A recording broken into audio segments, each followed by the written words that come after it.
Can I do my introduction first? Is that all right? Yeah, by all means. Do I have to say hi?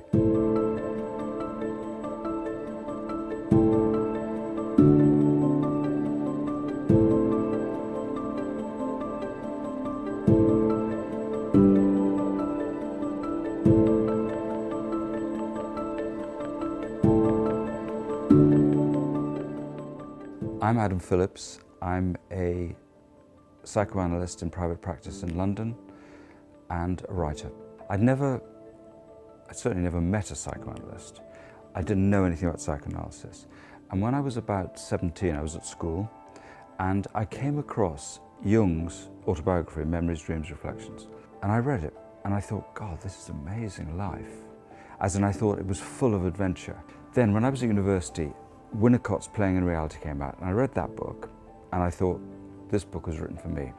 It was so vivid and I thought, I completely understand this book. I can't imagine what I thought, but I thought, this is it. And then I knew I was going to be a child psychotherapist. If I was forced, as I'm being forced by you at this moment, to recommend like a reading list of literature for prospective psychotherapists, it would really be my preferred reading list. And it is Wallace Stevens' collected poems, William James's Pragmatism, Wittgenstein's Philosophical Investigations. There'd be lots of William Carlos Williams, Marianne Moore, actually mostly Americans when it comes to poetry, although Edward Thomas, I could go on for ages about this. Of course, the books would only be interesting if people are interested in them. But I would certainly have E.M. Forster's Howard's End. I think everybody should read Moby Dick, everybody should read Walden, everybody should read Emerson's essays, everybody should read all of Shakespeare, but I mean, how boring for people who aren't interested in Shakespeare. So it's very tricky, this.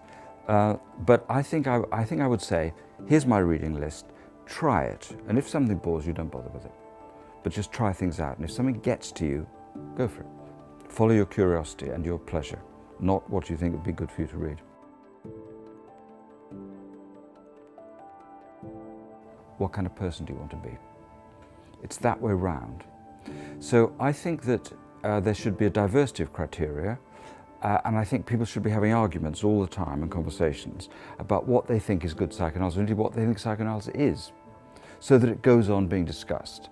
What I don't want is a world in which people are telling us what psychoanalysis is, because that's no more interesting to me than somebody telling me what people are or dogs are. It seems to me that psychoanalysis is part of a larger cultural conversation about who we want to be, who we are, what's possible, etc. So it seems to me it's misleading as a specialization. I think the science arts thing is a bit factitious, a bit invented, and a bit to do with temperament and sensibility. So I don't mind, in fact I think it's rather good. There are people who want psychoanalysis to be scientific. I'm just not one of them. And I just think there can be lots of different ways of looking at this that are more or less interesting depending on one's own preferences and so on. So I wouldn't say psychoanalysis is an art.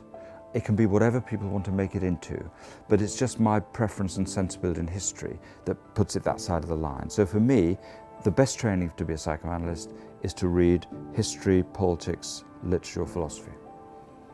But I could imagine somebody saying, one should read biology. I think what you can do is, this is psychoanalysis, you can show people their resistances to doing these things. In other words, you can describe to people how they refuse their own pleasures and possibilities. And I think that's really powerful. I don't know why anybody's interested in evidence at all. I'm not impressed by this thought, but I just find all the evidence outcome stuff is for me just against the grain. It doesn't mean it's irrelevant whether it works, but I think the criteria for what it is for it to work are very singular and individual. And I think that we need as broad a range as possible, maybe each individual's description of what it is for it to work or not work. If you try and hurry people, then what happens is they have to invent a false self to managing your hurrying self. So then there's a kind of complicity in which either patient will agree with you, the doctor, that I really need to get better in this way and in this time, and it will be more of the problem. I assume, and this is partly romantic and I think partly true, that people can only develop in their own way and in their own time. And what people are looking for is a kind of facilitating environment, relationships in which they are allowed both to be and to experiment with being, as opposed to being told who they should be. Very, very hard. It's very idealistic and therefore very good.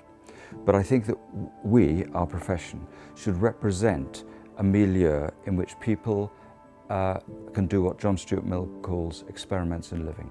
They can try out versions themselves, which are not infinite, but nobody knows anybody's potential. We never know what people are capable of, obviously including ourselves, and we need to just keep awake to that without being excessively demanding of what we think they should be doing or are able to do.